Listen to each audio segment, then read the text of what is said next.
السلام عليكم ورحمة الله تعالى وبركاته. معكم مستر حسام جمعة. يا رب تكونوا جميعا بخير وصحة وسعادة. إن شاء الله مكملين في رحلتنا إلى كوكب التأسيس. النهاردة المحطة رقم 2. أفكركم سريعا بالمحطة رقم 1. كنا أخذنا فيها عدد حروف اللغة العربية وعرفنا الأسماء الصحيحة للحروف الهجائية، وقلت لكم إن مسميات الأحرف مش مهمة بالنسبة لي لأن مش هسمعها تاني، بس أنا قلت أعرفها لكم للعلم بالإيه؟ بالشيء. ورقم 3 كنا أخذنا أنواع الحروف الهجائية من حيث النطق، وعرفنا إن فيه حروف لثوية وعند قراءتها لازم طرف لسانك يبقى بين أسنانك. النوع الثاني أخذنا الحروف المفخمة أو التخينة، وقلنا إن الحرف ده لما باجي أقرأه بملى فمي بصوته، لذلك بيطلع تخين. أما الحروف الرقيقة فهي حروف ضعيفة في النطق غير الحروف المفخمة. تمام، نصلي على النبي ونعرف النهارده محتوى المحطة رقم 2 إيه؟ إزاي أرسم الحروف الهجائية بشكل صحيح. طيب، أنا في فيديو النهارده أو في المحطة الثانية من رحلتنا إلى كوكب التأسيس عايز أضرب عصفورين بحجر. بدل ما أديك رسم الحرف لوحده وبعد كده أديك بقى الحروف مع الحركات القصيرة، النهارده هناخد الاثنين مع بعض. هنرسم وناخد الحروف مع حركة الفتحة. طيب، أنا عندي في اللغة العربية نوعين من الحركات، حركة قصيرة، حركات طويلة. يعني ايه حركات قصيرة؟ يعني حضرتك وانت بتقرأها بصوت قصير، يعني بتبقى سريعة في النطق. اما الطويلة بنمد فيها، ودي لها محطة تانية او فيديو اخر وهو المد. يبقى النهاردة هنتكلم عن الحركات القصيرة اللي هي ثلاث حركات: الفتحة، الكسرة، الضمة. النهاردة هناخد الفتحة، يعني النهاردة هناخد الحروف مع الفتحة. الفتحة بتعرف نفسها، بتقول ايه؟ أنا شرطة مائلة مكاني فوق الحرف. تاني، أنا شرطة مائلة. إذن هي شرطة مائلة، يعني ما ينفعش أخليها شرطة مستقيمة. مكاني فوق الحرف، يبقى أنا لازم أبقى عارف إن الفتحة مكانها فين؟ فوق الحرف. زي ما أنت شايف كده هنا في المثال اللي قدامك ده حرف السين، حطيت عليه الفتحة بقى س، وهنعرف طبعا نطق الحروف دلوقتي. خلاص بالشكل ده. طب ينفع أعمل الفتحة كده فوق الحرف؟ لا، غلط، لأن دي كده شرطة مستقيمة. طب ينفع أعملها كده من اليسار لليمين بميل كده؟ غلط، لأنها هي شرطة مائلة فعلا، ولكن من اليمين إلى اليسار بالشكل ده. يبقى الفتحة اللي جوه الدائرة الحمراء دي هي دي الفتحة الصحيحة. تمام؟ طيب، عايزك تحفظ معايا أغنية الحركات القصيرة عشان دي مهمة جدا وهتساعدك في قراءة الحركات القصيرة أو الحروف مع الحركات القصيرة بشكل بسيط وسهل. بتقول ايه أغنية الحركات القصيرة؟ أفتح فمي مع الفتحة. يبقى أنا بتنبهني الأغنية إن أنا أفتح فمي مع الفتحة. أبتسم مع الكسرة، أضم شفايفي مع الضمة. تمام؟ يبقى الأغنية 3 مقاطع. النهاردة هناخد المقطع الأولاني بس اللي هو أفتح فمي مع الفتحة. خلاص؟ احفظ الأغنية: أفتح فمي مع الفتحة، أبتسم مع الكسرة، أضم شفايفي مع الضمة. طيب، يلا نبدأ بقى على طول رسم الحروف بطريقة صحيحة مع الفتحة. هنبدأ بحرف الألف، وأنا قلت لك وهعيد تاني مش هيبقى اسمه ألف تاني، خلاص ما عادش في حاجة اسمها ألف. أمال اسمه إيه يا مستر؟ اسمه آ. اسمه إيه؟ آ. يلا نرسم. بص يا سيدي، طبعا المحطة اللي أنا فيها دي بعد ما يكون ابني قدر يمسك القلم كويس وبقى متمكن من مسك القلم، ببدأ أعلمه وأدخل على طول على اللي احنا هناخده النهاردة. لكن ما ينفعش لسه ابني داخل الكيجي ولسه أصلا ما بعرفش يمسك القلم ولسه عضلات اصابعه يعني ضعيفه، واجي اقول له يلا ارسم. خلاص، يبقى اللي احنا فيه ده او الرحله بتاعتنا دي بدايه عايزه تلميذ يكون بيمسك القلم مسكه سليمه صحيحه، متمكن من مسكته للقلم وبيقدر ان هو يتحرك بيه. يلا نخش على رسم الالف فتحه طيب اعمل ايه؟ هو عباره عن عصايه مستقيمه او رقم واحد، زي رقم واحد كده في الحساب. طيب ابداه ازاي؟ الالف لازم يبقى البدايه بتاعته من فوق السطر. انا كل شغلي على الاسطر او السطور. خلاص؟ طيب ادي السطر بتاعي، بطلع فوق السطر بمسافه معقوله، لا تكون يعني مسافه كبيره قوي ولا قصيره قوي. ادي مثلا هنا اهو، هبدا من هنا، ركز معايا كده، واقوم نازل بعصايه مستقيمه زي ما انت شايف كده، مستقيمه، واقف على السطر. اشمعنى يعني انا ما اقدرش اعمل الالف كده وينزل تحت السطر كده؟ غلط، ما ينفعش. طيب انا ما اقدرش اعمل الالف طاير في الهواء كده مش ملمس السطر اصلا؟ برضه غلط، ما ينفعش.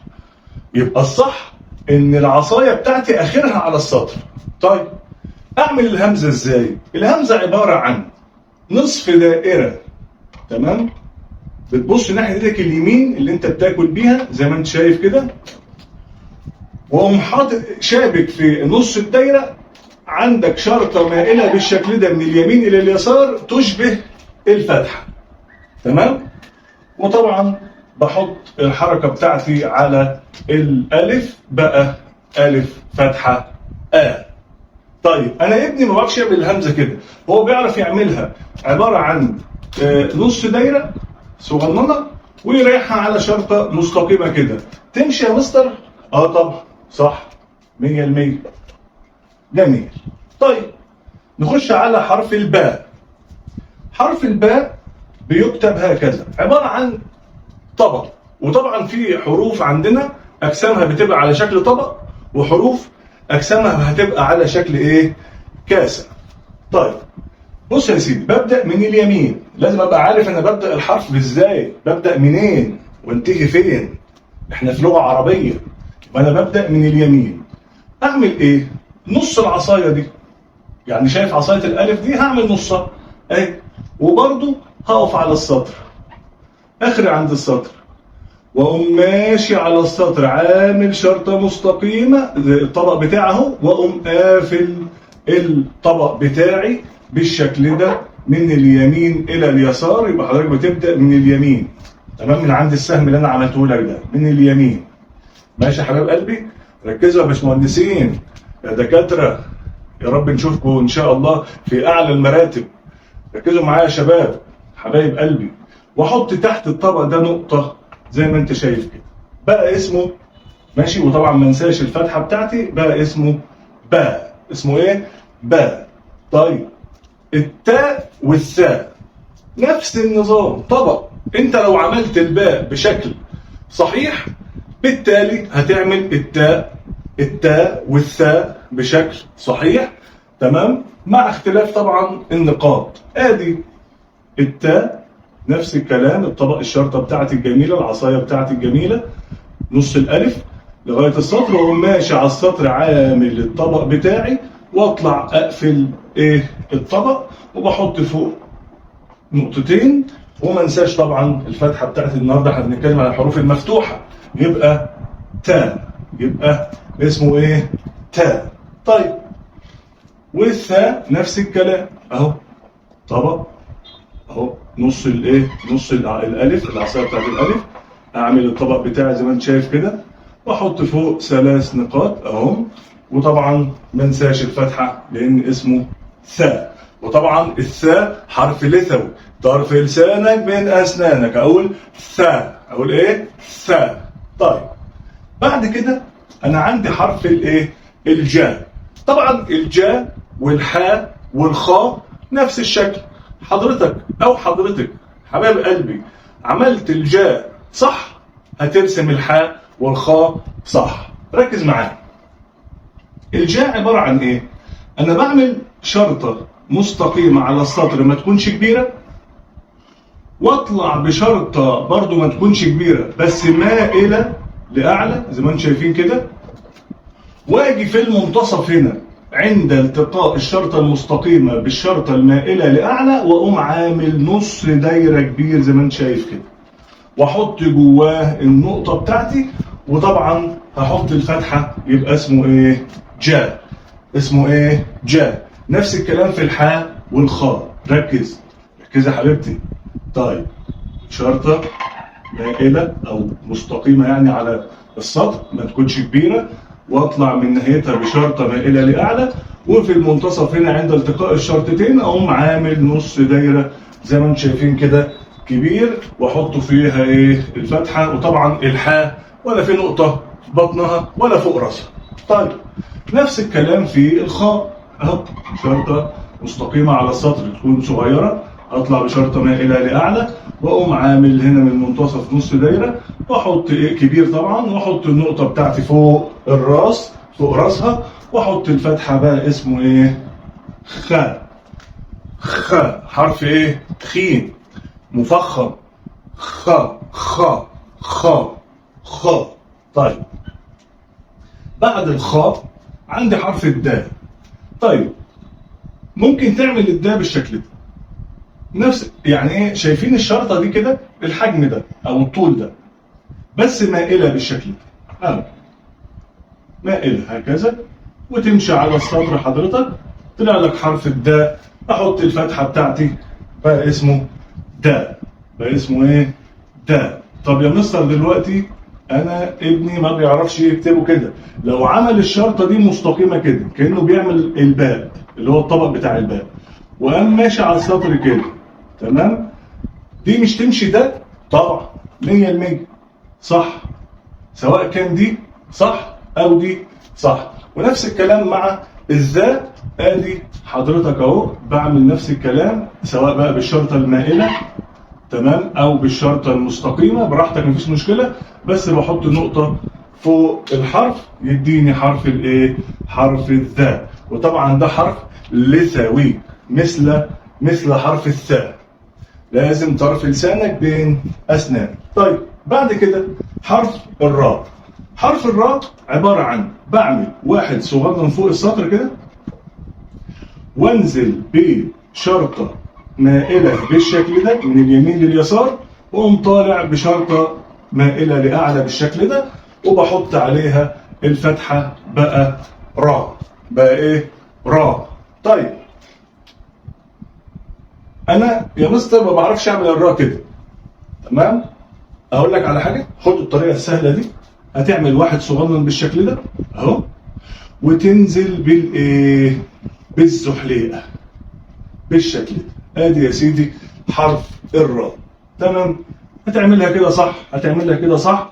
ونفس الكلام مع حرف الايه؟ الزاء. حرف الزاء اوعى تطلع طرف لسانك. طيب هعمل برضو نفس الكلام، ادي واحد صغنن وانزل بالزحليقه بتاعتي، وما انساش النقطه فوق اسم الزاء، واحط الفتحه بقى اسمه زاء. اسمه ايه؟ زاء. بعد الزاء ايه؟ الساء. حرف الساء. بص حرف الساء بيتكتب ازاي؟ شايف الباء دي؟ هتعمل اتنين باء بس صغيرين وتلزقهم في بعض. ادي باء صغننه في الباء الثانيه الصغننه، اتنين لازقين في بعض يا شباب، والثلاث سنات يبقوا قد بعض. ما اعملش سنه طويله وسنه قصيره وسنه طويله، لا، حاول دايما تخلي الثلاث سنات قد بعض. ومن السنه الثالثه هتنزل بكاسه بالشكل ده، سهل وبسيط خالص، هتحط عليه الفتحه بتاعته بقى اسمه ساء. ونفس الكلام برضو مع الشاء، هتعمل ايه؟ ادي طبق الباء الصغنن يشبك في طبق الباء الثاني الصغنن، وانزل من السنه الثالثه بالكاسه بتاعتي، وطبعا الشاء فوقيه 3 نقاط بالشكل ده، واحط ايه؟ الفتحه. طيب بعد الشاء ايه؟ عندي بقى حرف الايه؟ الصاد. حرف الايه؟ الصاد. بص يا حبيب قلبي، شوفوا بقى حبايب قلبي، تمام؟ بيتكتب ازاي؟ من هنا كده من ناحيه اليسار من هنا هتقوم عامل شرطه مائله لاعلى بالشكل ده، وتنزل من هنا بشرطه مستقيمه بالشكل ده، وتقوم ماشي على السطر عشان تقفل الشكل اللي انت عملته، وتعمل سنه صغننه وتنزل منها بالكاسه. بقى عندك حرف الصاد، حرف الايه؟ الصاد. طب يا مستر انا ممكن ما اقدرش اعمل الشكل ده. مفيش مشكله. عارف القبه بتاعه المسجد؟ مش بتلاقي كده مسجد مثلا عندك في المنطقه اللي انت قاعد فيها حبايبي، اللي انتوا قاعدين فيها، تلاقي قبه كده اهي فوق المسجد، صح كده؟ وبتلاقي هنا زي الهلال كده. انا هاخد القبه دي، هو عامل ايه؟ من اليسار لليمين قبه صغننه كده، ما تكونش عاليه قوي ولا يعني صغيره قوي، ونفس الكلام اقفلها واعمل سنه، واقوم نازل من السنه بالايه؟ بالكاسه. وطبعا دي هحط بقى عليها النقطه عشان تبقى الضاء، حرف الايه؟ حرف الضاء. يبقى انت عرفت تعمل الشكل دوت، خير وبركه. ما قدرتش وعملت ده برضو صح. طيب بعد كده حرف الايه؟ الطاء. حرف الايه؟ الطاء من الحروف التخينه. نفس النظام مع اختلاف الايه؟ الجسم فقط. هعمل ايه؟ من هنا من اليسار اطلع الى اليمين بشرطه مائله بالشكل ده، وانزل بعصايه مستقيمه او عصايه فيها ميل شويه، وامشي على السطر بقى واعدي الحته دي كده، امشي بالجسم على السطر شويه، تمام، واقوم نازل بالعصايه بتاعتي فوق الايه؟ الطاء، واحط الفتحه الجميله بتاعتي هنا ناحيه اليمين، بقى اسمه طاء. اسمه ايه؟ طاء. طيب حرف الظاء بقى اللي هو الحرف اللثوي التخين، اللي حضرتك لازم او حضرتك تطلع طرف لسانك تخليه بين اسنانك، وفي نفس الوقت تدخل صوتك في نطقه. طيب انا هعمله بقى بالشكل الثاني اللي هو القبه. طيب مفيش مشكله، ادي القبه بتاعتي اهي، واقوم قافل القبه من تحت بشرطه مستقيمه واعديها كمان شويه كده، واقوم عامل الواحد بتاعي او العصايه بتاعتي فوق الايه؟ يعني في نهايه القبه من ناحيه اليسار، واقوم حاطط النقطه بتاعتي واحط الفتحه، بقى اسمه حرف الايه؟ حرف الظاء. اسمه ايه؟ حرف الايه؟ ظاء. تمام. بعد الظاء العين اللي هو العاء والغاء. غاء. طيب هو عباره عن ايه الحرف العاء والغاء؟ نص دايره صغير ونص دايره كبير. نص الدايره الصغير فوق الايه؟ فوق السطر بالشكل ده، تمام، زي نص الدايره بتاع الهمزه.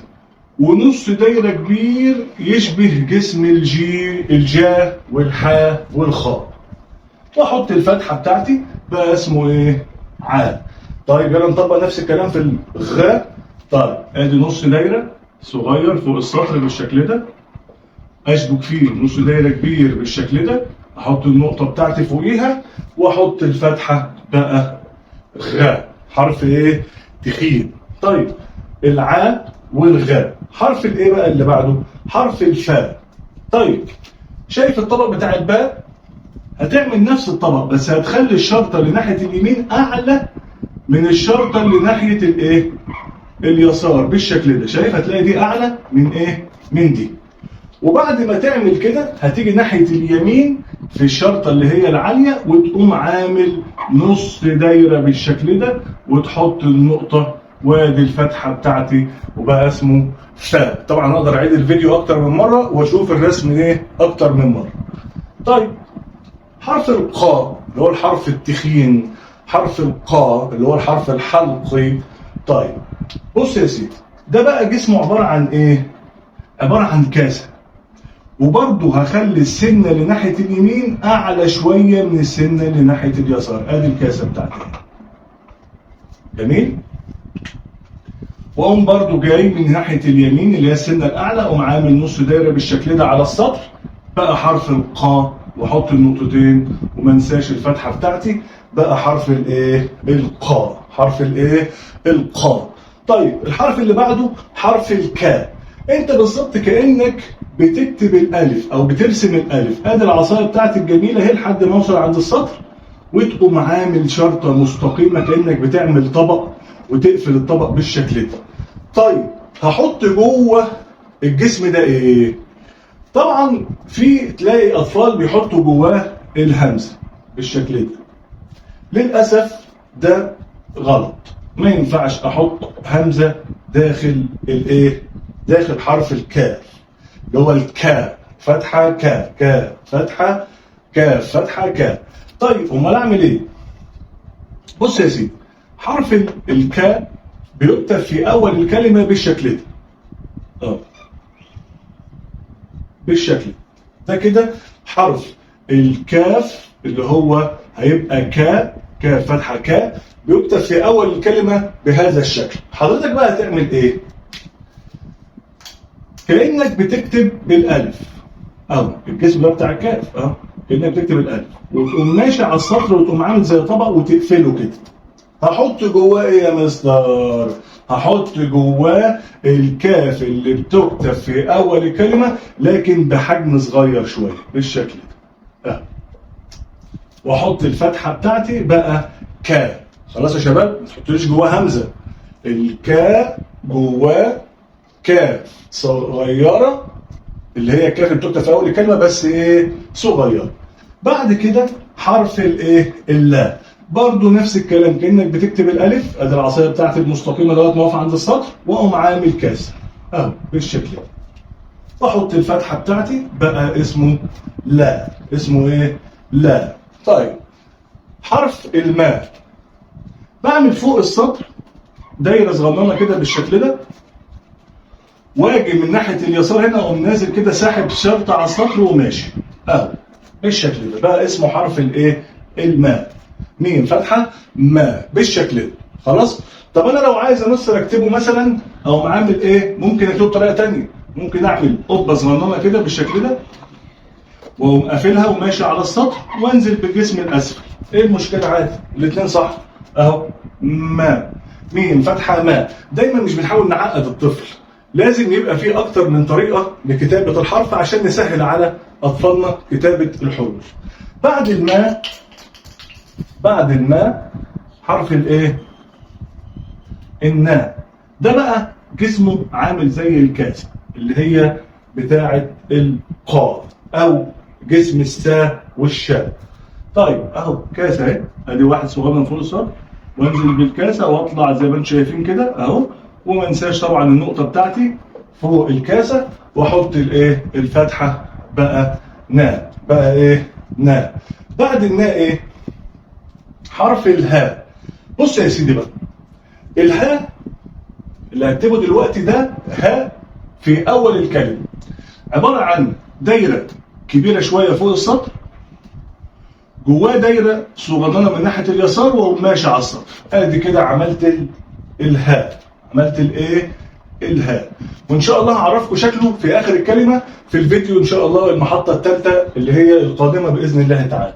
هعيد تاني الهاء. هعمل، شفت الدايره بتاعت الميم اللي عملتها فوق السطر؟ يعني واحده اكبر شويه. ادي دايره كبيره اهي فوق السطر ومن ناحيه اليسار اقوم عامل جواها دايره صغننه كده واسحب الجسم ده على السطر. بقى كده معايا حرف الايه؟ الهاء. بعد الهاء حرف الواء، كانك بالظبط بتكتب حرف الراء.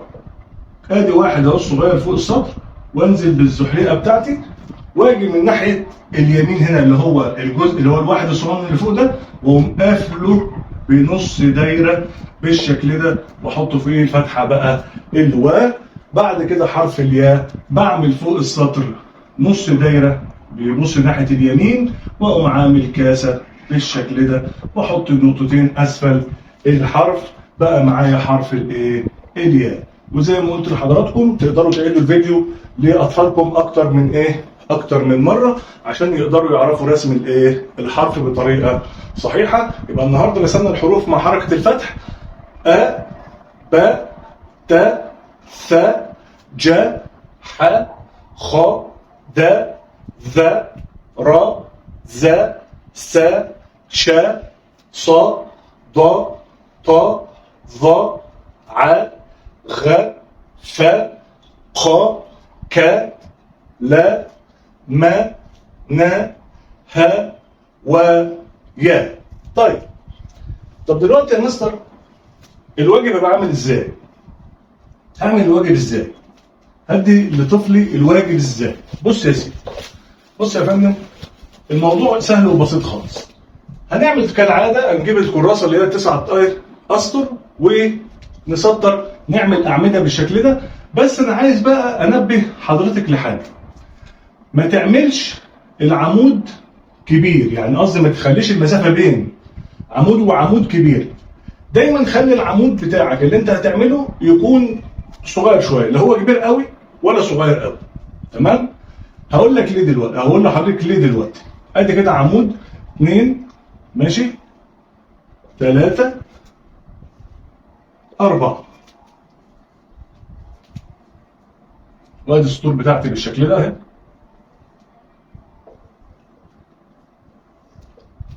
تمام؟ وطبعا هنمسك مجموعه من الحروف، مجموعه مش هاخد طبعا كل الحروف. طيب، واكتب لابني زي ما انا كتبت بالظبط. ادي الآ، وادي الباء، تاء، ثاء. طيب، يبقى انا رسمت لابني الحرف رسم سليم صحيح زي ما المستر عمله فين؟ في الفيديو. واطلب من ابني ايه بقى؟ انه يكتب من اسفل، يكتب من تحت، من اسفل، من اخر سطر في الكراسه. يبقى الكتابه منين يا مستر؟ الكتابه من الاسفل. الله، احنا ما نعرفش الكلام ده اشمعنى؟ يعني احنا متعودين ان احنا بنكتب ايه؟ الآ او جاي تحته على طول آ. لا، ابن حضرتك لو كتب الآ بشكل وحش هيفضل على طول عينه على اللي كتبه، وهيفضل مكمل على الوحش او الغلط اللي هو عمله. لكن لما يبدا من تحت وعينه على الصح اللي ماما كاتباه فوق او بابا كاتبه له فوق، تمام، هيفضل ايه؟ هيبقى في تحدي منه وبين نفسه، انا لازم اكتب زي اللي ماما كاتباه او زي اللي بابا كاتبه. فكل ما هيغلط هيمسحه ويحاول يكتب زي اللي فوق، كل ما يغلط هيمسحه ويحاول يكتب زي اللي فوق. وباذن الله دي طريقه مجربه ان شاء الله، يعني بفضل الله والله مجربه من اكتر من 6 7 يمكن 9 سنين، والحمد لله ناجحه بفضل الله تعالى. ان انا اعود الطفل يكتب من اسفل في العمود بتاعه مع تكرار نطق الحرف. يعني انا بكتب هنا مثلا الآ يبقى آ وهكذا، ممكن نفس الكلام مع باقي الحروف. طيب، انا ابني اتقن كتابه الآ والباء والتاء والثاء، خلاص اخش على مجموعه ثانيه من الحروف، مفيش مشكله. جميل. واوعى تحط مده زمنيه لابنك او بنتك. ليه بقى؟ اجي انا مثلا كولي امر قلت لابني احنا عايزين نخلص ال4 حروف دول بالكتابه الصحيحه بالنطق السليم في خلال اسبوع. عدى الاسبوع وابني ما اتقنش كتابه الحروف دي بسبب ان في فروق فرديه بين الاطفال، ده بيبقوا 2 اخوات من نفس البطن وبيبقى ده مختلف عن ده. لذلك ما تحطش مده زمنيه، ادي ابنك مساحته، اديله وقته، ولكن بدون هزار وتهريج. يعني مش يبقى ابني بيهرج وانا عمال مديله المساحه، لا طبعا، لازم اقيمه من وقت للتاني، بس ما تلجموش بزمن، عشان انت في الاخر كولي امر هتحس باليأس وتيجي تقول ايه؟ ده انا ابني فاشل، ده انا ابني مش عارف ايه، ده انا ابني الجيران في اسبوع خلص الآ والباء والتاء والثاء وابني مش عارف. ما تقارنش ابنك بحد، حتى باخوه. خلاص؟ يبقى ده الواجب بتاعنا. اتقن ال4 حروف دول ناخد مجموعه ثانيه، اتقنتها اخد مجموعه ثالثه، اتقنتها اخد مجموعه رابعه، وكل ما ادخل على مجموعه جديده ما اسيبش القديمه. مش معنى ان ابني اتقن الآ والباء والتاء والثاء ان انا اهملهم وارميهم واركز بقى في الجديد، لا. جديد راجع مع القديم، الجديد راجع مع القديم. يبقى اكتب من اسفل، الكتابه من اسفل. فهمت حضرتك او حضرتك ليه بكتب من الاسفل؟ بتمنى من الله ان انا اكون وفقت في عرض محطتنا رقم 2 من رحلتنا الى كوكب التأسيس. كل اللي انا طالبه من حضراتكم الدعم بالاشتراك في القناه وعمل لايك وشير للفيديو مع تفعيل زر الجرس على الكل، عشان باذن الله يصل لحضراتكم جميع فيديوهات رحلتنا الى كوكب التأسيس. وبتمنى من الله التوفيق لكل ابنائنا في مرحله التأسيس خاصه، عشان دي اهم مرحله في حياه الانسان. وبلاش نستعجل، بلاش نستعجل، بلاش نستعجل. والسلام عليكم ورحمة الله تعالى وبركاته.